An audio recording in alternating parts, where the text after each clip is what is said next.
গোপনে দান করলে আল্লাহর রাগ ক্রোধ কমে যায়। আপনার কোনো পাপের কারণে আল্লাহ যদি আপনার উপর রেগে থাকে, আপনি গোপনে কিছু দান করে দেন, ওই রাগটা মুহূর্তেই ঠান্ডা হয়ে যাবে।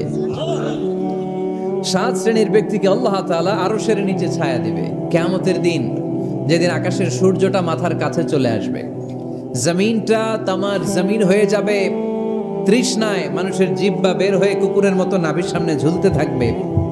সূর্যের প্রচন্ড কিরণ আর তাপে মাথার মগজগুলো গলে গলে নাকের ছিদ্র আর কানের ছিদ্র দিয়ে ভাতের মাড়ের মতো টপ টপ করে বেয়ে বেয়ে পড়বে।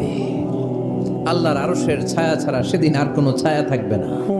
বিষ্ণু বললেন 7 শ্রেণীর ব্যক্তিকে আল্লাহ তাআলা সেদিন আরশের নিচে ছায়া দিবে। তার মধ্যে থেকে এক শ্রেণীর ব্যক্তি হচ্ছে রাজুলুন তাসাদ্দাকা বিসাদাকা ফাআখফাহা। এক শ্রেণীর ব্যক্তি হচ্ছে ওই ব্যক্তি যে গোপনে আল্লাহর জন্য দান করে। আযাব লা তা'লামু শিমালুহু মা তুনফিকু ইয়ামিনু, এমন গোপনে এসে আল্লাহর রাস্তায় দান করে দেয়, তার ডান হাত কি দান করেছে বাম হাত টের পায় না। ডান হাত কি দিল বাম হাত দেখে নাই, অন্য মানুষ জানা তো দূরের কথা। এই গোপন দান আমার আল্লাহর কাছে খুব প্রিয়, এজন্য একটু দান করার অভ্যেস করেন, অল্প করে করেন। আজকে যেই 5 টাকা দান করে দেন মসজিদে, 2 টাকার নোট থাকলে দান করে দেন, 1 টাকার পয়সা থাকলে দান করে দেন। দান করতেই হবে, কারণ মুত্তাকি হতে চাইলে এই দানের ধারাবাহিকতা কন্টিনিউয়াসলি এটা রাখতে হয়, এটা থামানো যায় না। সময় ভালো বেশি দিলাম, সময় খারাপ কম দিলাম, কিন্তু দিতে হবে। তোমার আর তোমার আল্লাহর মাঝে কোনো গোপন আমল আছে নাকি যেটা আল্লাহ ছাড়া কেউ জানে না? জীবনে আমাদের প্রত্যেকের এমন কিছু গোপন আমল ইবাদত আর দান সদকা করা দরকার যেটা দুনিয়ার কেউ জানে না, জানে আমার রব আর জানি আমি। এরকম দান থাকার দরকার আছে না নাই? তোমার জীবনে এমন কোন গোপন সাদাকা আছে নাকি যেটা আল্লাহ ছাড়া কেউ দেখেনি? এই গোপন সাদাকাটা আল্লাহ খুব পছন্দ করে। এখানে মাদ্রাসা, আজকে আমার ভাই অমুক ভাই দিবেন 2 লক্ষ টাকা, বলেন মারহাবা। এটা উনি আল্লাহর জন্য দিতে পারে, মারহাবার জন্য দিতে পারে, ঠিক কিনা? কিন্তু রাতের আধারে রাস্তার পাশ দিয়ে হেঁটে যাচ্ছেন, মসজিদের দান বাক্সটা লেখা, উপরে সাইনবোর্ডে লেখা মুক্ত হস্তে আল্লাহর ঘরের জন্য দান করুন। কেউ নাই, কাক পক্ষী নাই, রাত বাজে 2টা, হঠাৎ করে পকেট থেকে 1000 টাকার বা 100 টাকার কচকচে নোটটা আপনি দান করে দিলেন। ওই দানটা 1 কোটি টাকার দানের চেয়েও বড় দান। কারণ দুনিয়ার কেউ তখন দেখে নাই, দেখেছে কে? কেউ যেটা দেখে না সেটা দেখে কে? কেউ যেটা জানে না সেটা জানে কে? সবার চোখ ফাঁকি দেয়া গেলেও আমার আল্লাহর চোখ ফাঁকি দেয়া যায়? এজন্য দান করতে হবে একজনের খুশির জন্য। তিনি কে?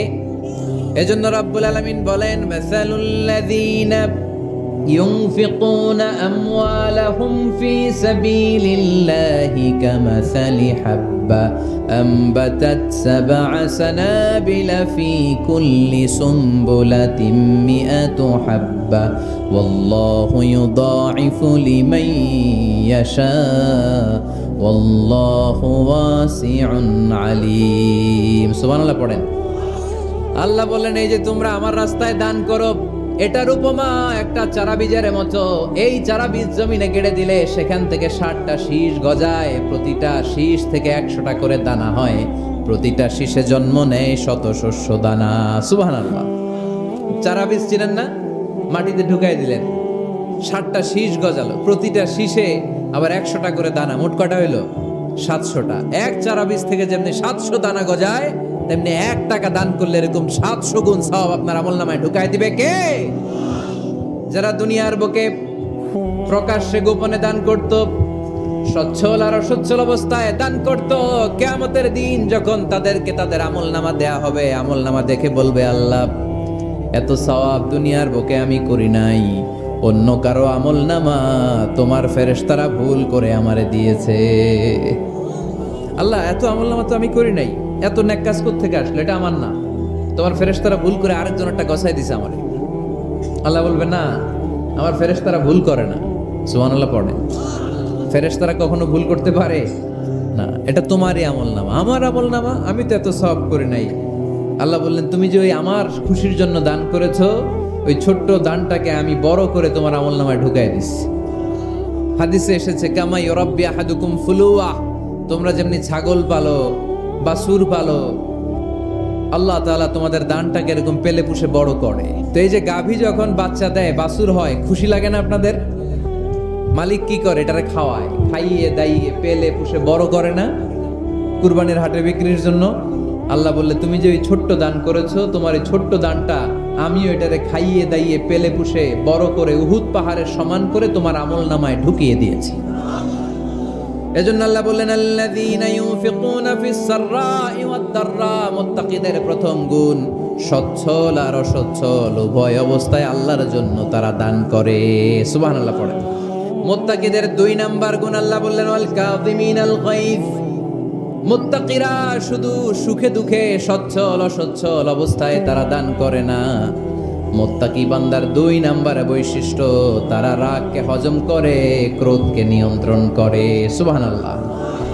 মুত্তাকিনরা অল্পতে চটে যায় না, হট টেম্পার্ড না। আমাদের অনেকে আছে হট টেম্পার্ড, কিছু বুঝলেও সাথে না বুঝলেও সাথে। ওয়াল কাযিমিনাল গায়জ, মুত্তাকিন বান্দারা রাগকে হজম করে। রাগ হওয়াটা খুব স্বাভাবিক, এটা ন্যাচারাল, এটা কি প্রাকৃতিক। আমাদের দেহে এক ধরনের হরমোন আছে, এটার নাম হচ্ছে অ্যাড্রেনালিন বলে এটাকে, অ্যাড্রেনালিন হরমোন। তো এই হরমোনটা যখন নিঃসরিত হয় তখন আমরা রেগে উঠি, এর আগে আমরা রাগি না। This adrenaline hormone triggers up your bodies fight response. এটা নিঃসরিত হলেই বডি তখন ফাইট করতে মন চায়। কিন্তু মুত্তাকি হতে চাইলে যখন তখন রেগে যাওয়া যাবে। ওয়াল কাযিমিনাল গায়জ, যুবক ভাইরা খেয়াল করে শোনো, মুত্তাকি হতে চাইলে 2 নাম্বার যে বৈশিষ্ট্যটা আমাদেরকে ধারণ করতে হবে সেটা হচ্ছে ওয়াল কাযিমিনাল গায়জ, রাগকে নিয়ন্ত্রণ করতে জানতে হবে। রাগ এটা ভয়ঙ্কর, অনেকে রাগ করতে করতে যে স্ট্রোক করে ফেলে, আছে না? হার্ট অ্যাটাক করে ফেলে, অনেকে রাগের মাথায় মারাও যায়, আছে না নাই? এটা ভয়ঙ্কর। এর আছে অনেক শারীরিক মানসিক অনেক প্রভাব, অনেক ক্ষতিকর প্রভাব আছে এই রাগের। রাগটা অনেকটা ঝড়ের মতো। কিসের মতো?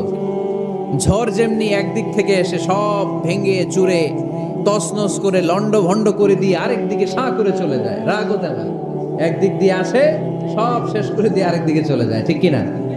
এর রাগের মাথায় পৃথিবীতে কত খুন খারাপি ঘটেছে, ঠিক কিনা? বাবা ছেলের মধ্যে রাগ আছে না নাই? বন্ধু বন্ধুর মধ্যে, বন্ধু কয় এটা আমারে দে, ওই বন্ধু বলে না দিব না, রেগে গেছে, কিলাকিলি ঘুষাঘুষি আছে না নাই? বাবা ছেলের মধ্যে জমি জমা নিয়ে হয় না অনেক সময়? বাবা কয় এই জমি তুই পাবি না, পোলায় কয় আমার এই দিবা তুমি। বাপে কয় না দিমু না, পোলায় কয় দিবা। বাপে কয় তোরে তেজ্য পুত্র করে দিলাম, পোলায় কয় তোমার মাথায় আমি কোপ মাইরা দিলাম। আছে না? লেগে গেল, মারাত্মক ঝগড়া। হাজবেন্ড ওয়াইফের মধ্যে এগুলো আর হয় না, তাই না? রাগারাগি। খবরদার, এগুলোকে বাড়তে দেয়া যাবে না। শয়তান খালি গুতায়। শয়তান চায় কি করে ফ্যামিলিকে ব্রেক ডাউন করা যায়। শয়তান একটা আরশের উপর বসে, অন্য শয়তানরা এসে বলে আমি ওজনে কম দেওয়াইছি, কারে কিছুই করস নাই তুই। আরেকজন এসে বলে আমি সুদ খাওয়ানোর ব্যবস্থা করে দিয়ে আসছি, কারে এটা কিছুই না। আরেকজন এসে বলে মাদ্রাসায় যাচ্ছিল আমি সরাই দিছি, কারে এটা কিছুই না। আরেক শয়তান এসে বলে আমি স্বামী স্ত্রীর মধ্যে বিচ্ছেদ ঘটাই দিছি। ইবলিশ শয়তান তখন এটারে নিয়ে নাচতে শুরু করে দেয়। এজন্য স্বামী স্ত্রীর মধ্যে ঝগড়া আছে না নাই? হাজবেন্ড বলে একটা, ওয়াইফ বলে আরেকটা, আছে না নাই? ছোট্ট ঝগড়া থেকে মাথা গরম করে রাগের মাথায় তালাক দিয়ে ফেলে। এজন্য রাগ ভয়ঙ্কর। এর রাগের কারণে বন্ধু বন্ধুর সম্পর্ক নষ্ট হয়, হাজবেন্ড ওয়াইফের মধ্যে ডিভোর্স হয়ে যায়, বাবা ছেলের মধ্যে সম্পর্ক ছিন্ন হয়ে যায়। এটা ঝড়ের মতো। এজন্য মুমিনরা চাইলেই চট করে রেগে যেতে পারে। এজন্য রাগ নিয়ন্ত্রণের দরকার আছে না নাই? এজন্য আল্লাহ বললেন والذين ينفقون أموالهم في سبيل الذين ينفقون في السراء والضراء والكاظمين الغيظ والعافين عن الناس। মুমিন বান্দার মুত্তাকিদের প্রথম গুণ দান করে, মুত্তাকিদের দ্বিতীয় গুণ তারা রাগকে হজম করে। সুবহানাল্লাহ পড়ে। আল্লাহ রাসূল বললেন লাইসা শাদীদু বিসসুরআ, কুস্তি খেলে যে অন্যকে মাটিতে শুইয়ে দিতে পারে সে আসল শক্তিশালী না। ইন্নামাশ শাদীদুল্লাযী ইয়ামলিকু নাফসাহু ইনদাল গাদাব, রাগের মাথায় যখন নিজেকে যে নিয়ন্ত্রণ করতে পারে আল্লাহর কাছে ওই ব্যক্তিটাই শক্তিশালী। কুস্তি খেলে আরেকজনের শোয়ায় দিলেন, এ শক্তিশালী না, বরং শক্তিশালী তো সে যে রাগের সময় নিজের উপর নিয়ন্ত্রণ রাখে। He can control himself in the time of anger. যখন সে রেগে যায় তখন সে নিজেকে নিয়ন্ত্রণ করতে পারে, সেই শক্তিশালী। কুস্তি খেলে আপনি হোতায় দিলেন আরেকজন, আপনি শক্তিশালী না। এজন্য রাগকে নিয়ন্ত্রণ করতে রাজি আছেন তো? এক সাহাবী এসে বললেন, ইয়া রাসূলুল্লাহ, আউসিনি ইয়া রাসূলুল্লাহ, ও নবী আমারে নসিহত করেন, আমারে কিছু উপদেশ দেন। বিশ্বনবী বললেন, লা তাগদাব, তুমি রেগে যেও না। সাহাবী বললেন, আরেকটা উপদেশ দেন। বিশ্বনবী বললেন, লা তাগদাব, রেগে যেও না। সাহাবী বললেন, ও নবী আরেকটা উপদেশ দেন। বিশ্বনবী তৃতীয়বারের জন্য বললেন, ও সাহাবী তুমি রেগে যেও না। লা তাগদাব, রেগে যেও না, কারণ রেগে গেলেন তো হেরে গেলেন।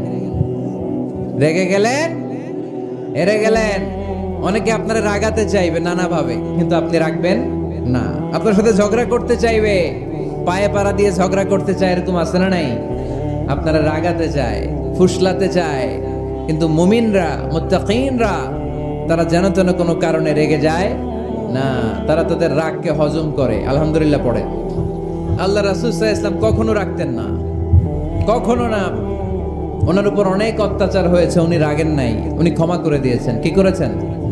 আল্লাহ রাসূল সাল্লাল্লাহু আলাইহি ওয়াসাল্লাম যখন মক্কায় নামাজ পড়তেন, আল্লাহ রাসূল সাল্লাল্লাহু আলাইহি ওয়াসাল্লাম যখন রুকুতে যেতেন, সিজদায় যেতেন, পিঠের উপরে পচা উটের নাড়ি ভুঁড়ি চাপিয়ে দেয়া হতো। আল্লাহ রাসূল কখনো রেগেছেন? কথা বলেন। তায়েফের ময়দানে দাওয়াত দিতে গেলেন, পাথর মারা হলো, তিনি রেগেছেন? বাড়ি থেকে বের করে দেয়া হলো, বাধ্য হয়ে মক্কা থেকে মদিনায় হিজরতে গেলেন। মক্কার দিকে তাকিয়ে তাকিয়ে চোখের পানি ছাড়লেন আর বললেন, মক্কা তু আহাব্বুল বিলাদ ইলাইয়া, আমার কাছে সবচেয়ে প্রিয় শহর মক্কা শহর। লাউলা উখরিজতু লামা খারাজতু, আমার যদি বের করে দেয়া না হতো মক্কা থেকে জীবনে কোনোদিন আমি বের হতাম না। তারপরেও বিশ্বনবী রাগেন নাই। ব্ল্যাক ম্যাজিক করে 6 মাস বিশ্বনবীকে অসুস্থ করে রাখা হয়েছে, তিনি রাগেন নাই। আল্লাহ রাসূল সাল্লাল্লাহু আলাইহি ওয়াসাল্লাম একবার উটের উপর চড়ছিলেন। ইন দ্য মিন টাইম এক বেদুইন এসে বিশ্বনবীর গায়ের চাদর ধরে টান দিলেন। হাদিসের বর্ণনাকারী সাইয়েদনা আনাস রাদিয়াল্লাহু তাআলা উনি বলেন, কুনতু আমশি মা রাসূলিল্লাহ, আমি একবার রাসূল সাল্লাল্লাহু আলাইহি ওয়াসাল্লামের সাথে হাঁটছিলাম। ওয়া আলাইহি বুরদুন নাজরানি গলিদুল হাশিয়া, আর রাসূল সাল্লাল্লাহু আলাইহি ওয়াসাল্লামের গায়ে ছিল চাদর, নাজরান দেশ থেকে নিয়ে আসা। বিশ্বনবীর ওই চাদরের এইখানে খসখসে ডিজাইন ছিল। তো আল্লাহ রাসূল যখন চাদর গায়ে দেয়া, ওই বেদুইন যখন চাদর টান দিয়েছে, ওই খসখসে ডিজাইন আল্লাহ রাসূল সাল্লাল্লাহু আলাইহি ওয়াসাল্লামের ঘাড়ের চামড়া ছিঁড়ে ফেলেছে। আসছিল ভিক্ষা করতে, বেদুইন আসছে কি করতে? ভিক্ষা চাওয়ার স্টাইল দেখেন, ভিক্ষা চাওয়ার স্টাইল দেখছেন? আল্লাহ রাসূল সাল্লাল্লাহু আলাইহি ওয়াসাল্লামের চাদর ধরে এমন টান মেরেছে, ওই খসখসে চাদরের দাগ বিষ্ণু সাল্লাল্লাহু আলাইহি ওয়াসাল্লাম ঘাড়ের মধ্যে বসে ঘাড়ের চামড়া ছিঁড়ে গিয়েছে। বিষ্ণু প্রচন্ড ব্যথা পেয়েছে, কিন্তু কিছুই বলেন নাই। ফালতাফাতা ইলাইহি রাসূলুল্লাহ, আল্লাহ রাসূল তার দিকে তাকালেন, তাকিয়ে সুম্মা দাহিক, ছোট্ট একটা মুচকি হাসি দিলেন। মুচকি হাসি দিলেন। ভিক্ষা করতে আসছে, চাদর ধরে টান মেরা ঘাড়ের চামড়া ছিঁড়ে ফেলছে, আর বলতে শুরু করছে, ইয়া মুহাম্মদ মুরলি মিন মালিল্লাহ, আল্লাহর যে সম্পদ আছে বাইতুল মালের সম্পদ থেকে আমার কিছু দাও, আমার কিছু নাই। আল্লাহ রাসূল সাল্লাল্লাহু আলাইহি ওয়াসাল্লাম ফাদাহিক, একটা মুচকি হাসি দিলেন, দিয়ে সে যা চেয়েছে তার হাতে সেটা উঠিয়ে দিলেন। চিল্লায় পড়েন সুবহান। তার মানে আমার নবী সহজে রাখতেন না। ওনার গায়ের উপর, দেহের উপর অত্যাচার করা হলে বিষ্ণু সাল্লাল্লাহু আলাইহি ওয়াসাল্লাম কখনো রাগেন নাই। মারা হয়েছে, পাথর মেরে রক্তাক্ত করা হয়েছে, পিটানো হয়েছে, আল্লাহ রাসূল সাল্লাল্লাহু আলাইহি ওয়াসাল্লাম কখনো রাগেন নাই।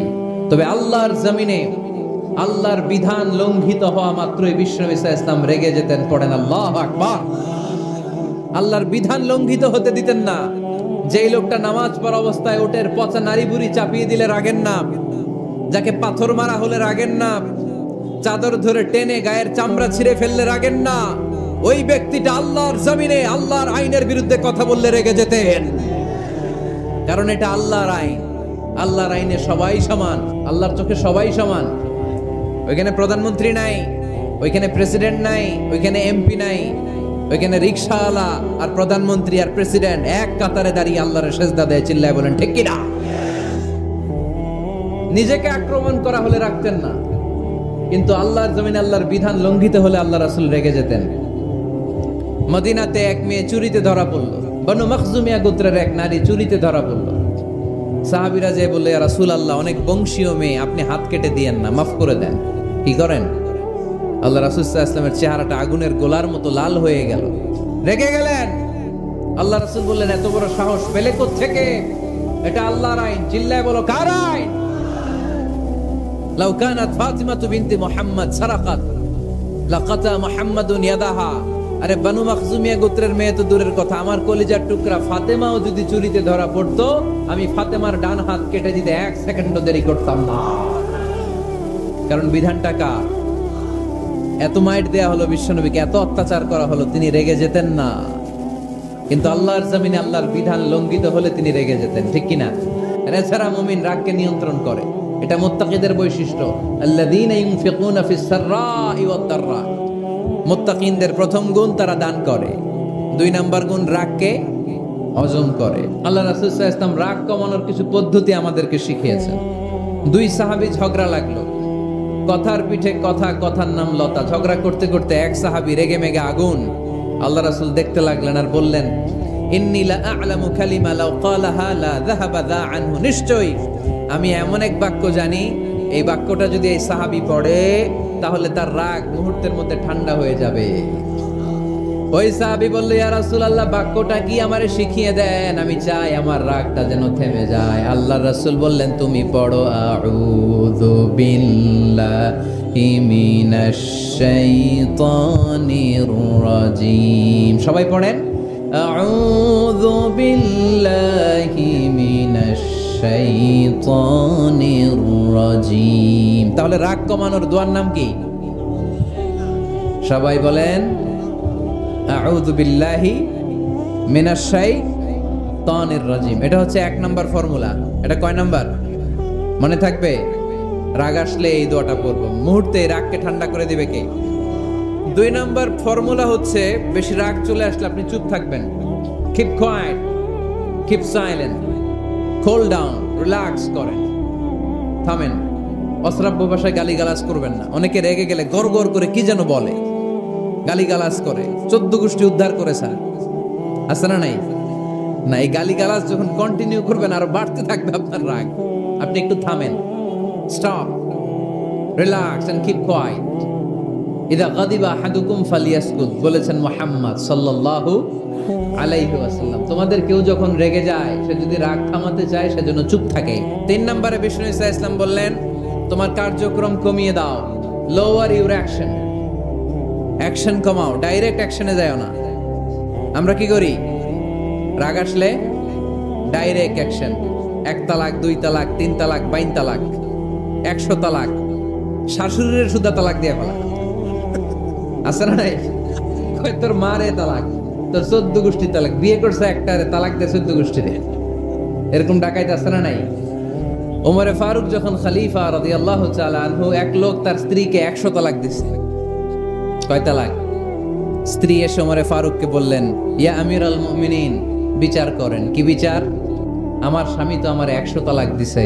কয় তালাক? ওমরে ফারুক বললেন, তোমার স্বামীকে ডেকে আনো। ডেকে আনা হলো। বলল, ঘটনা কি? তালাক দিবা 3টা, 100টা দিলা কেন? কয় রাগ হয়েছিল অনেক, মেজাজ গরম হয়ে গেছিল। ওমরে ফারুক বললেন, চাই আর তালাক মিন শিআরিল্লাহ, তালাক হচ্ছে আল্লাহর শিআর, এটা কোরআনের আইন, এটা নিয়ে ফাইজলামি করলি কেন? এদিকে আয়, বিচার করি। জামাই বউরে বসায় তিনি বিচার করে দিলেন, 3 তালাকে তোর বউ তালাক, বাকি 97 তালাক তোর পিঠের উপর পড়বে। কই পড়বে? এবার জল্লাদ নিয়ে আসা হলো, চাবুক নিয়া, ওয়াহিদ, ইসনাইন, তালাতা, আরবা, খামসা, এক একটা চাবুক মারে আর চিল্লান মারা ওঠে স্বামী। কয় সব তালাক তোর পিঠের উপরে দিলাম। এরকম বিচার যদি ওমরে ফারুকের মতো বাংলার জমিনে থাকতো, একটা বদমাইশও খুঁজে পাওয়া যেত? লোয়ার ইউর অ্যাকশন, রেগে গেলে অ্যাকশন কমান, ডাইরেক্ট অ্যাকশন মেরেন না, কার্যক্রম কমিয়ে দেন। আল্লাহ রাসূল সাল্লাল্লাহু আলাইহি ওয়াসাল্লাম বললেন, ইযা গাদিবা আহাদুকুম ওয়া হুয়া কায়েম, দাঁড়িয়ে থাকা অবস্থায় যদি কেউ রেগে যায়, ফালিয়াজলিস, সেজন্য বসে যায়। ফাইন যাহাবা আনহুল গাদাবু ওয়া ইল্লা ফালিয়াত্তাজি, বসে যাওয়ার পরেও যদি তার রাগ কমে না যায়, সেজন্য শুয়ে যায়। কত সুন্দর ফিলোসোফার ছিল বিষ্ণু ঈসা ইসলাম। এই কথাগুলোর দাম কত জানেন? ওজন কত জানেন? কিভাবে আমাদেরকে তিনি সভ্য বানাতে চেষ্টা করেছেন, কিভাবে আমাদেরকে সুখী সমৃদ্ধ মানুষ বানাতে চেষ্টা করেছেন। দাঁড়িয়ে থাকলে যদি রেগে যাও, বসে পড়ো, বসে গেলেও যদি রেগে যাও, শুয়ে পড়ো। সুবহানাল্লাহ পড়েন। তার মানে রাগ কমানোর 1 নাম্বার ফর্মুলা আউযুবিল্লাহ পড়বেন, 2 নাম্বার ফর্মুলা চুপ থাকবেন, 3 নাম্বার ফর্মুলা অ্যাকশন কমিয়ে দিবেন, দাঁড়ালে বসবেন, বসে থাকলে শুয়ে যাবেন, 4 নম্বরে বিশ্বনবী বললেন, তারপরেও যদি তোমার রাগ কমে না যায়, ঠান্ডা পানি দিয়ে ওযু করো, রাগ কমায় দিবে কে? ওযু করেন ঠান্ডা পানি দিয়ে, রাগ কমায় দিবে কে? আল্লাহ রাসূল সাল্লাল্লাহু আলাইহি ওয়াসাল্লাম বললেন, শাইতান ইন্নাল গাদাবা মিনাশ শাইতান, নিশ্চয়ই রাগ আসে শয়তান থেকে। রাগ এনে দেয় কে? একটু আওয়াজ করে বলেন না, এনে দেয় কে? রাগ এনে দেয় শয়তান। ও শয়তানু খুলিকা মিনান নার, শয়তান তৈরি আগুন দিয়ে। শয়তান তৈরি কি দিয়ে? ওয়ান নারু তুতফাউ বিল মা, আর আগুন নিভায় পানি দিয়ে। আগুন নিভায় কি দিয়ে? এজন্য তোমাদের কেউ যখন রেগে যায়, ইদা গাদিবা হাদুকুম ফালিয়াতাওয়াদ্দা, সেজন্য ঠান্ডা পানি দিয়ে ওযু করে তার রাগটারে ঠান্ডা করে দিবে কে? এজন্য আল্লাহ বললেন, আমার মুত্তাকিদের বৈশিষ্ট্য হলো আল্লাযীনা ইউনফিকুনা ফিস সাররাই ওয়াদ দাররাই ওয়াল কাযিমিনাল গায়যা ওয়াল আফিনা আনিন নাস। মুত্তাকিন বান্দারা সুখে দুঃখে দান করে, রাগ ক্রোধ আসলে এটাকে তারা হজম করে। মুত্তাকিনদের 3 নাম্বার বৈশিষ্ট্য হলো, তাদের সাথে কেউ অন্যায় করলে তারা ক্ষমা করে। সুবহানাল্লাহ পড়েন। কি করবেন? ক্ষমা করে দিবেন। মুত্তাকিদের 3 নাম্বার বৈশিষ্ট্য কি? নাকি অন্তরের মধ্যে দুঃখ কষ্ট রেখে দিবেন? অনেকে আছে অতীতের কষ্ট ভুলতে চায় না, ভুলতে পারে না। কেউ আপনারে ধমকি দিছিল, কেউ আপনার সাথে খারাপ আচরণ করছিল, কেউ আপনারে গালি দিছিল, অনেকে এটারে পেলে পুষে অন্তরে বড় করে রাখে, আছে না নাই? ভুলতে চায় না। মনের ভেতরে রাগ পেলে পুষে রাখা ঠিক না। মনে মনে কয়, তুই আমারে মারছিলি, আমি তোরে মারুম। তুই আমারে অপমান করছিলি ওই দিন, যদি একদিন সুযোগ পাই তোরে হতা এলামু। আছে না এরকম? সেই 20 বছর আগে আপনারে সে অপমান করছে, ওইটারে পেলে পুষে আপনি অন্তরে নিয়ে বয়ে বেড়াচ্ছেন। আর এই হিংসা ক্ষোভ যদি রাগ ভিতরে রাখেন, এটা আপনারা জ্বালায় দেয় ভিতরে, জানেন? আর যদি আপনি ক্ষমা করে দেন, একেবারে ঠান্ডা। জানেন এই ফর্মুলা আপনারা? এজন্য রাগ ক্ষোভ হিংসা কখনো অন্তরে পুষে রাখতে নাই। মা যাদাল্লাহু আবদান বিআফওয়িন ইল্লা ইজ্জান। কোন বান্দা যদি তার অন্য কোনো ভাইকে ক্ষমা করে দেয়, আল্লাহ তাআলা এই ক্ষমাকারীর সম্মান আর মর্যাদাকে বাড়িয়ে দেয়। আল্লাহ তাআলা নিজে ক্ষমাশীল, তিনি ক্ষমা করাকে পছন্দ করেন। তাই আমাদের বেশি বেশি ক্ষমা করা দরকার। এজন্য এখন কেউ যদি আপনার সাথে খারাপ আচরণ করে, আপনার উপর জুলুম করে, অন্যায় করে, কি করবেন? মাফ করে দিবেন। সে আমার সাথে খারাপ আচরণ করছে, আমি ক্ষমা করতে পারি না। ও আমারে গালি দিছিল, আমি ক্ষমা করি না, কিন্তু আমি কিন্তু ঠিকই আল্লাহর কাছে ক্ষমা চাই। মনে রাখবেন কিশোরগঞ্জের ভাইয়েরা, আল্লাহর কাছ থেকে ক্ষমা পেতে হলে আগে ক্ষমা করতে হবে। আল্লাহর কাছ থেকে ক্ষমা পেতে হলে আগে কি করতে হবে? ক্ষমা করে দিতে হবে। আল্লাহুম্মা ইন্নাকা আফুন তুহিব্বুল আফওয়া ফাআফু আন্নি। হে আল্লাহ, আপনি ক্ষমাশীল, আপনি ক্ষমা করাকে পছন্দ করেন। আল্লাহ, আপনি আমাকে ক্ষমা করে দেন। কদরের রাত্রে আমরা এই দোয়া করি না যে আল্লাহ আপনি ক্ষমাশীল, আল্লাহ আপনি ক্ষমা করাকে পছন্দ করেন, আল্লাহ আপনি আমাকে ক্ষমা করে দেন। আল্লাহর কাছে আমরা ক্ষমা চাই, কিন্তু আমরা নিজেরা নিজেদেরকে ক্ষমা করতে পারি না। আপনি যদি মুত্তাকি হতে চান, আগে মানুষকে ক্ষমা করতে হবে। আল্লাহ রাসূল সাল্লাল্লাহু আলাইহি ওয়াসাল্লাম যে কোনো পরিস্থিতিতে, যে কোনো অত্যাচারের বিপরীতে তিনি ক্ষমা করে দিতেন। সুবহানাল্লাহ পড়েন। যারা অন্যকে ক্ষমা করে দেয়, এদের রাতের ঘুম ভালো হয়। যারা অন্যকে ক্ষমা করে দেয়, এরা স্বস্তিতে থাকে, এদের কোনো মেন্টাল স্ট্রেস থাকে না, এদের হার্ট অ্যাটাক হয় না, এরা স্ট্রোক করে না। আলহামদুলিল্লাহ পড়েন। আল্লাহ রাসূল সাল্লাল্লাহু আলাইহি সাল্লাম একটা ভরা মজলিসে বললেন, এখন এক সাহাবী এসে এখানে বসবে, এই সাহাবীটা জান্নাতি। সব সাহাবারা অবাক, না জানি তিনি কার কথা বললেন। সবাই দেখতে পেলেন, ইন দ্য মিন টাইম এক আনসারী সাহাবী এসে এই জায়গাটাতে বসলো। তার কয়েকদিন পরে আরেকটা ভরা মজলিসে আল্লাহ রাসূল বললেন, এখন এই মাত্র এক সাহাবী এসে এখানে বসবে, এই সাহাবীটা জান্নাতি। ঠিক ওই দিনও ওই আনসারী সাহাবীটা এসে ওইখানে বসেছে। আবার কয়েকদিন পরে আল্লাহ রাসূল সাল্লাল্লাহু আলাইহি ওয়াসাল্লাম বললেন, এই মুহূর্তে এই মজলিসে এমন এক সাহাবী ঢুকবে, এই সাহাবীটা জান্নাতি। সবাই খেয়াল করে দেখলো, ওই যে আনসারী সাহাবীর কথা রাসূল সাল্লাল্লাহু আলাইহি ওয়াসাল্লাম আগে বলেছিলেন, ওই সাহাবী এসে ইন দ্য মিন টাইম ওই জায়গায় বসেছে। চিল্লায় পড়েন সুবহানাল্লাহ। সব সাহাবীরা অবাক হয়ে গেলেন। ঘটনা কি? কি এমন গোপন আমল করে এই সাহাবী, যে গোপন আমলের কারণে তিনটা ভরা মজলিসে বিশ্বনবী এই সাহাবীকে বললেন জান্নাতি। সাইয়েদনা আব্দুল্লাহ ইবনে আমর ইবনুল আস গোপন তথ্য বের করার জন্য এই সাহাবীর বাড়িতে চলে যেয়ে সাহাবীকে সালাম দিয়ে বললেন, ও আনসারী সাহাবী, আমার বাবার সাথে আমার ঝগড়া হয়েছে, আমি 3 দিনের জন্য তোমার বাড়িতে মেহমান হতে চাই। কয়দিনের জন্য?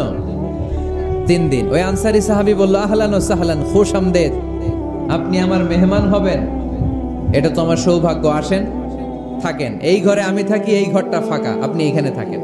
এবার আব্দুল্লাহ ইবনে আমর ইবনে আস খেয়াল করলেন কোনো গোপন আমল করে কিনা, কোনো নেক আমল আছে কিনা এই সাহাবীর, যে কারণে 3 বার বিশ্বনবী এই সাহাবীরে জান্নাতি বলেছে। 3 দিন টানা 3 দিন লক্ষ্য করার পরে সাইয়েদনা আব্দুল্লাহ ইবনে আমর ইবনে আস এই সাহাবীর মধ্যে তেমন বিশেষ কোনো নেক আমল, গোপন আমল আর দেখতে পায় নাই। 3 দিন যখন শেষ, যাওয়ার পথে বলে, ভাই আসলে আমার আব্বার সাথে আমার তেমন কোনো ঝগড়া টগড়া হয় নাই, ঝগড়া টগড়া কিছু না, আমি বিশেষ একটা কারণে এসেছি, বিশ্বনবী তোমাকে জান্নাতি বলে ঘোষণা করেছে, আমি দেখার জন্য এসেছি যে তুমি কি আমল করো, কিন্তু আমি তো বিশেষ কোনো আমল দেখলাম না। নামাজের সময় নামাজ পড়ো, তাহাজ্জুদের সময় তাহাজ্জুদ পড়ো, কোরআন তেলাওয়াতের সময় কোরআন তেলাওয়াত করো, আমি যা ইবাদত করি তাই তো করো, বরং আমার চেয়ে আরো কম করো, কি এমন তোমার আমল যে আমলের কারণে বিশ্বনবী তোমারে জান্নাতি বলেছে? সাহাবীটাকে বলে, আব্দুল্লাহ, আমার জীবনে বিশেষ কোনো আমল নাই, এমন কোন আমল আমি আমার জীবনে করি নাই যে আমলের কারণে বিশ্বনবী আমারে জান্নাতি বলে ঘোষণা দিতে পারে।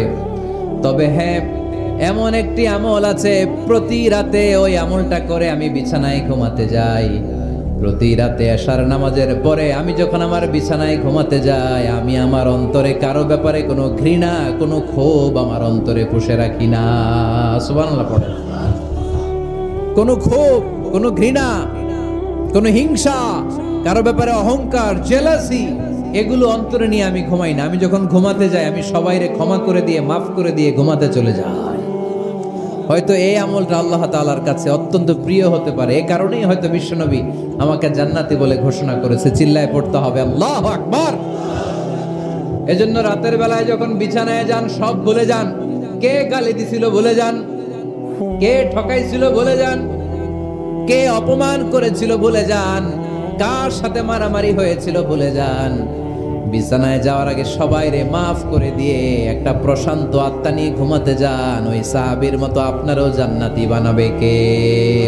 ফাআলু ফাহিশাতান আও যালামু আনফুসাহুম যাকারুল্লাহা ফাস্তাগফিরু লিযুনুবিহিম। যদি তোমরা মুত্তাকি হতে চাও, মুত্তাকি বান্দার 4 নম্বর গুণ, তারা যদি কোনো অশ্লীল কাজ করে, পাপ করে, সাথে সাথে ক্ষমা চায় কার কাছে? যত পাপ আমরা করি না কেন, ক্ষমার দরজা আমাদের জন্য খোলা রেখেছে কে? সব সময় খেয়াল রাখবেন, কিশোরগঞ্জের যুবক ভাইয়েরা, পাপ হয়ে যেতে পারে, এটা ভেরি সিম্পল। তুমি মিথ্যা বলে ফেলেছো, খাদ্যে ভেজাল দিয়েছো, ওজনে কম দিয়েছো, পরকিয়া করেছো, অবৈধ দৈহিক সম্পর্ক করেছো, ব্লু ফিল্ম দেখেছো, নিজের উপর, নফসের উপর জুলুম করেছো, তারপরেও তোমার জন্য ক্ষমার দরজা খোলা রেখেছে কে? মনে রাখতে হবে, আমাদের পাপ যত বড় হোক, তার রহমতের দরিয়া তার চাইতেও বড়, ঠিক কিনা? আমাদের গুনাহ আর অন্যায় যদি হয় খালের পানির সমান, বিলের পানির সমান, আল্লাহর দয়া সাগরের পানির সমান। আমাদের অন্যায় আর পাপ যদি হয় পাহাড়ের সমান, আমার রবের দয়া আকাশের সমান, ঠিক কিনা? বিষ্ণু বলেছেন, কুল্লুকুম খাত্তাউন ওয়া খায়রুল খাত্তাইন আত-তাওয়াবুন। তোমরা সবাই পাপী। আমরা সবাই কি? আওয়াজ করে বলেন না, আমরা সবাই কি? আমরা যে পাপী, এটা বলতে আপনাদের লজ্জা লাগে? আমরা সবাই কি? শুধু কি পাপী? পাপীর ঘরের পাপী, 14 গোষ্ঠী পাপী। আমি পাপী, আমার বাবা পাপী, আমার মা পাপী, আমার দাদা পাপী, আমরা সবাই পাপী। আল্লাহ রাসূল বললেন, কুল্লুকুম খাত্তাউন, তোমরা সবাই পাপী, ওয়া খায়রুল খাত্তাইন আত-তাওয়াবুন। আর এই পাপীদের মধ্যে সবচেয়ে ভালো পাপী ওই পাপী যেই পাপী পাপ করার পরই তওবা করে, ইস্তেগফার পড়ে, ঠিক কি না? এজন্য আল্লাহ বললেন, আমার মুত্তাকি বান্দারা যদি ভুল করে, আমার মুত্তাকি বান্দারা যদি অন্যায় করে, সাথে সাথে ক্ষমা চায় কার কাছে? ক্ষমার দরজা আমাদের জন্য খোলা আছে না নাই? আমরা যদি ভুল করি, অন্যায় করি, আমরা পড়ি রব্বানা যালামনা আনফুসানা ওয়া ইল্লাম তাগফির লানা ওয়া তারহামনা লানাকুনান্না মিনাল খাসিরিন। ও আল্লাহ, ভুল করেছি, অন্যায় করেছি, পাপ করেছি, গুনাহ করেছি, নফসের উপর জুলুম করেছি, তুমি যদি মাফ না করে দাও, আমাদেরকে মাফ করার দুনিয়াতে কেউ নাই, ঠিক কি না? এজন্য আল্লাহ বলেন মুত্তাকিদের 4 নাম্বার গুণ ভুল হতেই পারে, কিন্তু নিরাশ হয়েও না, হাল ছেড়ে দিও না, তোমাদের জন্য আমি আল্লাহর ক্ষমার দরজা খোলা আছে না নাই? 24 ঘন্টা খোলা। সকালে ভুল করছেন, মাফ চাইবেন কার কাছে? দুপুরে ভুল হয়েছে, মাফ চাইবেন কার কাছে? রাতে ভুল হয়েছে, মাফ চাইবেন কার কাছে? কারণ মুমিন বান্দারা জানে ওয়ামাই ইয়াগফিরুয যুনুবা ইল্লাল্লাহ, মুত্তাকিনরা জানে আল্লাহ ছাড়া গুনাহ ক্ষমা করার কেউ নাই। তাই গুনাহ হলে, পাপ হলে আমরা ক্ষমা চাই কার কাছে? যদি পাপ হয়ে যায়, অন্যায় হয়ে যায়, ওযু করে জায়নামাজটা বিছিয়ে চোখের পানি ছেড়ে দেন, চোখের পানি চোখ বেয়ে নাকের ডগাবে জমিনে পড়ার আগে ওই অনুতপ্ত বান্দার জীবনের সব গুনাহ মাফ করে দেয় কে? চোখের পানি ছেড়ে আল্লাহরে বলেন, আল্লাহ وَمَن يَغْفِرُ الذُّنُوبَ إِلَّا اللَّهُ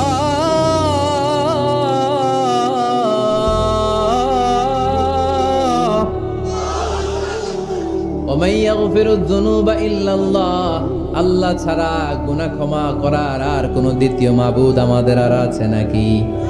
চোখের পানি ছেড়ে দিয়ে আল্লাহরে ডেকে বলেন, আল্লাহ আমি ছাড়া তোমার গোলামের অভাব নাই, অভাব আছে? আমি ছাড়া তোমার বান্দার অভাব নাই, আমি ছাড়া তোমার গোলামের অভাব নাই, কিন্তু তুমি ছাড়া আমার কোনো রব নাই, ঠিক কি না? আমার গুনাহ ক্ষমা করার মতো দ্বিতীয় কোনো মালিক নাই, দ্বিতীয় কোনো রব নাই, দ্বিতীয় কোনো প্রভু নাই। তুমি যদি ফিরিয়ে দাও, কোথাও যাওয়ার জায়গা নাই, ঠিক কি না? এভাবে চোখের পানি ছেড়ে ক্ষমা চাইলে মাফ করে কে? আল্লাহ বলে মুত্তাকিদের ভুল হতেই পারে, মানুষ মাত্রই ভুল হয়, কিন্তু ভুল হওয়া মাত্রই তারা আমার কাছে ফিরে আসে, তারা আমার কাছে ক্ষমা চায়। ওয়ালাম ইউসিররু আলা মা ফাআলু ওয়া হুম ইয়ালামুন। 5 নাম্বার বৈশিষ্ট্য হলো জেনে বুঝে ক্ষমা চাওয়ার পরে ওই পাপ কাজ দ্বিতীয়বার আমার বান্দারা করে না, ঠিক কি না? ওয়ালাম ইউসিররু আলা মা ফাআলু ওয়া হুম ইয়ালামুন। 5 নাম্বার বৈশিষ্ট্য, মুত্তাকিদের সর্বশেষ বৈশিষ্ট্য হচ্ছে জেনে বুঝে তারা পাপ কাজ রিপিট করে না।